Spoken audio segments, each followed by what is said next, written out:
नमस्कार, आप देख रहे हैं आद्या टीवी और मैं हूं आपके साथ शुभांगी पांडे। बिहार विधानसभा चुनाव की तैयारियां अब पूरे जोश पर हैं और हर तरफ एक ही सवाल गूंज रहा है, कौन बनेगा बिहार का बादशाह। महागठबंधन हो या एनडीए, दोनों खेमों में सीट शेयरिंग को लेकर अब माथापच्ची अपने चरम पर है। कहीं बैठकों का दौर चल रहा है तो कहीं फोन पर राजनीतिक डील्स फाइनल हो रही हैं। आज की इस खास रिपोर्ट में हम आपको बताएंगे किस दल को कितनी सीटें मिल सकती हैं, कौन सी सीटें विवाद का कारण बनी, किन नेताओं की नाराजगी मुश्किलें बढ़ा सकती है और कौन से गठबंधन की स्थिति अभी मजबूत दिख रही है। तो चलिए शुरू करते हैं बिहार की सियासत की सबसे बड़ी जंग की पूरी कहानी। बात शुरू करते हैं महागठबंधन से। कई दिनों की चर्चा, आरोप प्रत्यारोप और बैठकों के बाद आखिरकार बड़ी खबर सामने आई है। सूत्रों के मुताबिक महागठबंधन में सीट शेयरिंग को लेकर लगभग सहमति बन गई है। बीती रात लालू यादव और कांग्रेस के शीर्ष नेताओं के बीच फोन पर हुई बातचीत के बाद कई अटकी हुई सीटों पर पेच सुलझा लिया गया है। अब तक जो फॉर्मूला तय हुआ है वो आरजेडी को मिल सकती हैं 135 सीटें, कांग्रेस को 55 सीटें, वीआईपी को 18 सीटें, भाकपा माले को 20 सीटें, सीपीआई को 6 सीटें, सीपीएम को 4 सीटें, जेएमएम को 2 सीटें, आरएलजेपी को 2 सीटें और आईपी गुप्ता को 1 सीट।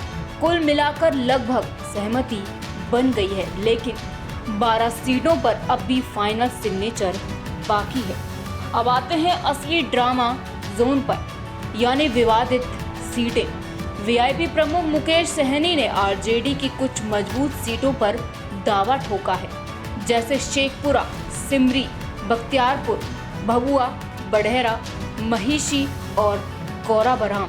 इन सीटों पर आरजेडी का झुकाव अपने उम्मीदवारों की ओर है, लेकिन वीआईपी इन्हें छोड़ने को तैयार नहीं। दूसरी ओर कांग्रेस ने भी अपनी दावेदारी जताई है।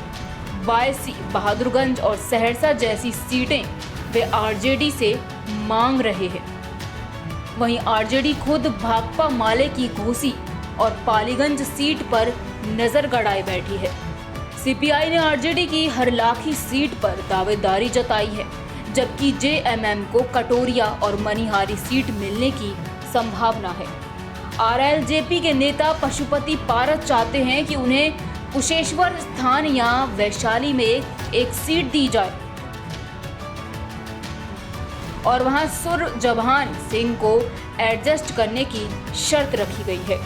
यानी साफ है कि महागठबंधन के अंदर खींचतान अभी भी पूरी तरह खत्म नहीं हुई, लेकिन अगर सब ठीक रहा तो 12 या 13 अक्टूबर को सीट शेयरिंग का औपचारिक ऐलान किया जा सकता है।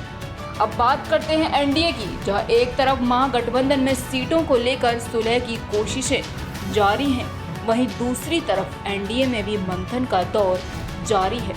दिल्ली में आज एनडीए के शीर्ष नेताओं की बैठक हो रही है। बीजेपी के प्रदेश प्रभारी धर्मेंद्र प्रधान, विनोद तावड़े, सम्राट चौधरी, दिलीप जायसवाल, ऋतुराज सिन्हा और मंगल पांडे सभी दिल्ली में मौजूद हैं। वहीं जेडीयू से ललन सिंह और संजय झा भी आज की बैठक में शामिल होंगे।